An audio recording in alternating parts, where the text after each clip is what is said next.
Bonjour mon frère, ma sœur, je suis dans la joie et j'ai l'immense privilège de partager avec toi la graine de semence de ce matin que nous trouvons dans 3 versets. Le premier verset, c'est 1 Chronique chapitre 12, verset 33. La parole de Dieu dit, des Issaccaristes, 200 chefs et tous leurs frères, placés sous leurs ordres. Ils étaient capables de discerner les temps pour savoir ce que devait faire Israël. Amen. Le deuxième verset se trouve dans le livre de Matthieu chapitre 16, verset 3. Vous dites, il y aura de l'orage aujourd'hui, car le ciel est d'un rouge sombre. Hypocrite, vous savez discerner l'aspect du ciel et vous ne pouvez pas discerner les signes des temps. Et le troisième passage se trouve dans Romains chapitre 12, verset 2. Ne vous conformez pas au siècle présent, mais soyez transformés par le renouvellement de l'intelligence afin de discerner quelle est la volonté de Dieu, ce qui est bon, ce qui est agréable et ce qui est parfait. Amen. Ces 3 versets-là nous disent, en fait, en résumé, que les temps doivent être discernés. C'est-à-dire les saisons que nous traversons dans la vie, on doit les discerner. On doit pouvoir distinguer une saison d'une autre, un morceau de temps d'un autre.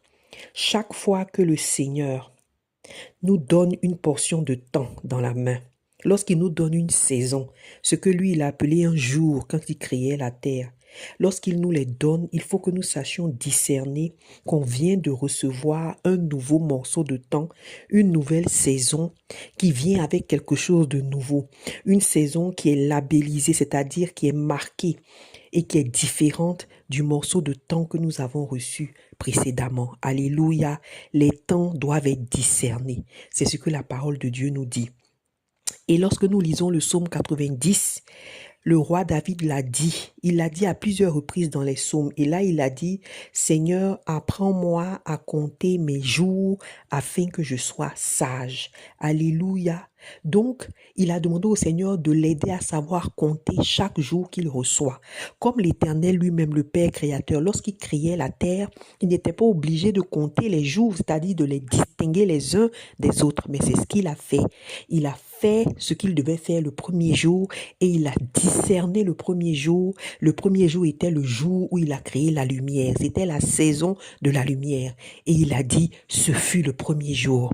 Et lorsqu'il a créé le deuxième jour, les cieux, il a séparé les cieux d'avec les eaux qui sont en dessous et qu'il a créé les cieux et la terre, il a dit lui-même, ce fut le deuxième jour. Il a distingué le premier jour du deuxième. Il a marqué la différence. Il a vu, il a constaté qu'il y avait une nouvelle saison qui venait de passer. Amen. Et lorsqu'il a créé le troisième jour, il a fait pareil, il a créé la verdure et il a dit aujourd'hui c'est le troisième jour, le jour ou la saison de la verdure. Alléluia. Donc l'Éternel lui-même a discerné les temps que lui-même il a créés, les temps dont lui-même il est le propriétaire. Amen. Donc le diable et ses alliés savent aussi discerner les temps. Eux, ils savent même discerner les temps plus que les enfants de Dieu. C'est pour ça que dans le livre de Matthieu chapitre 16, verset 13 qu'on a lu, le Seigneur Jésus-Christ les appelle des hypocrites en parlant aux pharisiens. Parce qu'il est en train de leur dire que ils savent lire les astres. Ils sont très forts dans la lecture des astres, la lecture de la sorcellerie liée aux astres, etc. Et ils font comme si ils ne savent pas lire les signes des temps. En fait, ils étaient en train de feindre. Et le Seigneur savait qu'ils savaient très bien que la saison qu'ils étaient en train de vivre était la saison du salut. C'était la saison où le Fils de Dieu marchait sur terre. Et ils savaient discerner la saison. Ils connaissaient cette saison. Mais comme ils ne voulaient pas connaître le Seigneur Jésus-Christ et se repentir, ils faisaient comme s'ils ne savaient pas en lui demandant de leur donner un signe. C'est pour ça qu'il les a appelés des hypocrites. Parce qu'il sait que le diable et ses alliés sont très forts. Ils sont passés maîtres dans l'art de discerner les temps et les saisons. Alléluia. Donc le diable sait distinguer les changements des temps. Souvenez-vous de Nebuchadnezzar, le roi, et de ce qu'il a dit à ses magiciens et à ses sorciers dans Daniel 2, verset 9. Il leur a dit, vous attendez que les temps changent. C'est pour ça que vous êtes en train de me faire perdre du temps. Amen. Parce que les magiciens, les sorciers, les mystiques, tous ceux qui sont alliés du diable et du royaume des ténèbres, ils savent distinguer les temps et les saisons. Et d'ailleurs, ils sont très intéressés à savoir quelle saison arrive, quel est le temps qui vient, qu'est-ce qui va se passer, est-ce qu'il y a quelque chose qui a changé dans l'atmosphère. Parce qu'ils ne contrôlent pas le temps, c'est Dieu qui le contrôle. Mais comme ils cherchent des opportunités, comme ils cherchent des occasions favorables et des moments propices pour attaquer les enfants de Dieu, pour détruire le plan de Dieu, le plan de salut de l'humanité, donc ils épient, ils regardent, ils prennent le temps de voir qu'est-ce que le temps envoie. Est-ce qu'il y a un nouveau temps? Est-ce qu'il y a une nouvelle saison? Alléluia. Donc le diable est passé maître dans l'art de veiller sur les changements du temps, parce qu'il ne les contrôle pas. Souvenez-vous que lorsqu'ils étaient en train d'épier Daniel, le même Jean-Baptiste, la Bible a dit quoi? Qu'il cherchait le moment favorable, le moment propice. Ils cherchaient une occasion favorable. C'est donc pour cette raison qu'ils passent leur temps à essayer de discerner les temps. Parce que n'oubliez pas que le diable rôde comme un lion rugissant, cherchant qui il va dévorer. Il vient pour dérober, égorger et détruire. Donc il a besoin d'épier les temps pour pouvoir venir surprendre les enfants de Dieu et à accomplir ses plans maléfiques. Donc c'est ce qu'il fait. Il prend le temps de discerner les temps et les saisons. Donc imaginez ce monde dirigé par le diable et les ténèbres, où les alliés du diable passent le temps à épier les temps, les enfants de Dieu, ils les épient, ils rôdent, ils cherchent une occasion favorable, ils essaient de voir est-ce que les saisons ont changé, est-ce que Dieu a envoyé un nouveau temps, etc. Parce qu'ils cherchent à voir comment ils vont dérober, égorger, détruire et imaginer les enfants de Dieu, les élus de Dieu qui, eux, traversent le temps sans discerner les temps et les saisons. Quel manque de sagesse de notre part, n'est-ce pas? Quel manque de sagesse de notre part. Mon frère, ma sœur, la parole que nous venons de lire nous confirme que les temps doivent être discernés. On doit distinguer qu'il y a une nouvelle saison. On doit distinguer qu'une saison vient de finir et qu'elle est différente de l'autre. Alléluia. Il est très important que nous le fassions. Mais si nous nous arrêtons à discerner les temps et les saisons, quelle est la différence entre nous et le diable? Il n'y a pas de différence. Donc, au-delà de ça, lorsque nous discernons les temps, que nous savons que nous sommes dans une nouvelle saison, nous devons aussi distinguer les instructions, l'obéissance à la parole de Dieu qui va avec ces temps-là. Parce qu'à chaque temps, il y a des instructions. Alléluia. Mais le diable, lui, il discerne les temps, mais il discerne les temps au contraire pour aller essayer de résister à Dieu et de faire du mal au royaume. Et nous ne pouvons pas faire comme le diable, parce que nous ne sommes pas des enfants du diable. Nous devons discerner les temps pour, au contraire, chercher à obéir à Dieu, à respecter ses instructions. Alléluia. C'est pour ça que dans le dernier verset que nous avons lu dans Romains, la Bible dit qu'il ne faut pas que les enfants de Dieu se conforment au siècle présent. Ça veut dire que nous devons discerner les temps, mais lorsque nous discernons les temps et les saisons, nous ne devons surtout pas faire ce que les enfants du diable font, ce que les gens du monde font pendant ces saisons-là. Ils ont leurs choses qu'ils font, ils se conforment à ça. Mais nous, lorsqu'on discerne les temps et les saisons, on a aussi nous-mêmes notre propre feuille de route. On a aussi nous-mêmes nos instructions qui viennent du Père de notre royaume. Et on doit pouvoir obéir à ces instructions-là. Alléluia.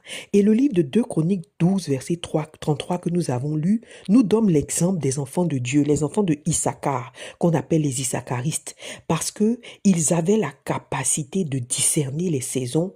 Et souvenez-vous de ce que le verset dit, de dire à Israël ce que Israël devait faire. Donc eux, ils avaient la capacité de discerner les temps et de savoir quelles sont les instructions qui se rattachent à ce temps-là.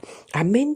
Donc pour chaque temps, il y a des instructions qui s'y rattachent, des choses auxquelles nous devons obéir, qui vont nous permettre de traverser ces temps, d'être victorieux en traversant ces temps et cette saison, en sécurisant notre vie éternelle, en réussissant, alléluia, et en remplissant notre rôle sur la terre. Et c'est ce que le diable ne veut pas. Mais nous devons nous atteler à le faire, alléluia, parce que le plus important, en plus de discerner le temps, c'est d'obéir aux instructions que le Seigneur nous donne pendant ces temps-là. Alléluia, c'est notre seule façon de réussir, de vivre et de pouvoir arriver devant le Seigneur fiers d'avoir accompli notre rôle et d'avoir gardé et sécurisé notre vie éternelle, d'avoir préservé les familles qu'il nous a confiées. Amen. Souvenez-vous de Adam.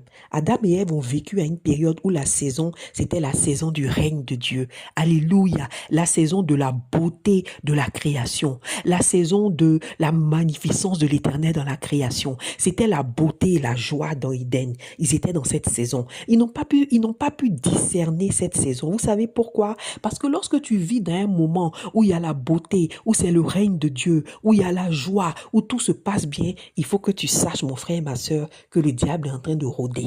Il est en train de rôder, il est en train de piller et de chercher un moment propice. Donc, Adam et Ève n'ont pas discerné le temps dans lequel ils étaient. Et les instructions que le Seigneur leur a données non plus, ils ne les ont pas pris à cœur. Il y avait des instructions qui étaient rattachées à cette saison. Numéro 1, Dieu leur avait dit dominer, multiplier. Numéro 2, Dieu leur avait dit vous pouvez manger de tout ce qui est dans le jardin. Et numéro 3, il avait dit sauf ce arbre de la connaissance du bien et du mal. Donc non seulement ils ont été légers, ils n'ont pas discerné que parce qu'ils étaient dans un temps glorieux de règne, le diable est en train de rôder, mais en même temps, ils n'ont même pas obéi aux instructions qui allaient leur permettre de traverser ces temps-là en réussissant, en étant victorieux. Ils ont désobéi aux 3 instructions. Ils n'ont pas dominé parce qu'ils ont laissé une de leurs créatures, un serpent, venir les dérouter de leur mission. Ils n'ont pas mangé de l'arbre de vie, par exemple, qui était un arbre qui était dans le jardin, qui leur était accessible et qui leur permettait de vivre pour toujours. Et ils sont allés désobéir. L'arbre que Dieu a dit de ne pas manger, c'est celui qu'ils ont mangé.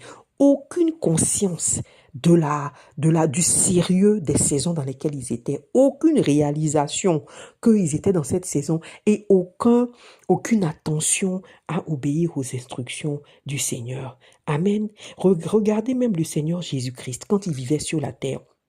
Il savait tellement discerner les temps. Il vivait lui-même selon les temps. C'est comme s'il avait en lui une horloge qui lui disait, voici le temps de faire ça, voici le temps de faire ça. C'est pour ça que le Seigneur Jésus-Christ a réussi sa mission de façon parfaite sur la terre, en fait. Parce qu'il était très, très, très intuitif. Alléluia, des saisons. Et il était très, très intuitif des instructions que le Seigneur lui donnait. Amen, que son Père lui donnait pour chacune des saisons. Il y a des moments où le Seigneur Jésus-Christ se cachait. Il n'allait pas à Jérusalem, par exemple. Il y a des moments où il allait prêcher dans les synagogues et il se rendait visible. Il y a des moments où le Seigneur s'asseyait au milieu des foules, il prêchait au bord du lac, sur la montagne, il s'asseyait et il les entourait. Il y a des moments où il fuyait la foule. Il allait dans le sens inverse de la foule et il se cachait de la foule.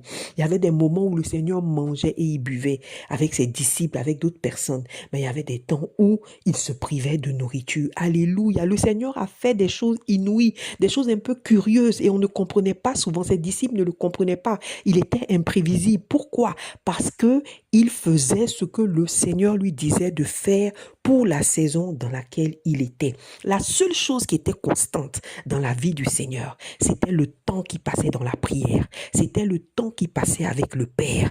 Tantôt au bord du lac, tantôt sur les montagnes. Toutes les nuits, au petit matin, il s'isolait constamment dans la prière. C'est la seule chose qui était constante. Ça et l'enseignement, les guérisons, le cœur pour les foules. Tout le reste, c'était des instructions que le Seigneur Jésus-Christ suivait. Alléluia. Nous allons parler dans la graine de demain de 2 personnes qui ont vécu leur vie à un moment donné. Une de ces personnes qui n'a pas vraiment prêté attention, qui n'a pas su discerner les temps et suivre les instructions du Seigneur, et une autre qui l'a fait, qui a discerné les temps et qui a suivi les instructions du Seigneur. Les 2 aimaient Dieu, mais il y a une différence dans leur destinée. Il y a une différence dans les épreuves qu'ils ont vécues. Il y a une différence dans leur parcours à cause du fait que l'un discernait les temps et les saisons et l'autre n'a pas pu le faire jusqu'à ce qu'il se ressaisisse finalement.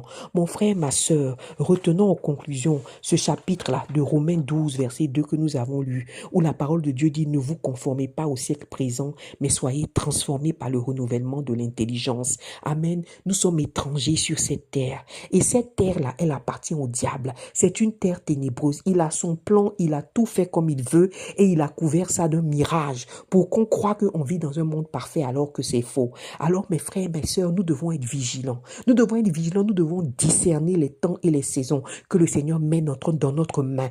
Nous devons les compter. Nous devons savoir qu'il y a un temps qui vient de finir, un nouveau tour qui vient de commencer et surtout, nous devons connaître les instructions que le Seigneur nous donne pour chacune de ces saisons et nous devons obéir. Mon frère, ma soeur, quel que soit Alpha, que les montagnes s'ébranlent, qu'il y ait l'obscurité, qu'il y ait des problèmes, qu'il y ait quoi que ce soit, obéis aux instructions de l'Éternel. Alléluia. À chaque saison, attrape la parole de Dieu et obéis. Obéis et traverse les saisons avec succès, avec réussite, et tu occuperas ton rôle, tu occuperas ta place, tu sécuriseras ta vie éternelle. Alléluia. Tu préserveras ta famille que Dieu t'a confiée et tu pourras te présenter avec fierté devant l'Éternel au nom puissant de Jésus.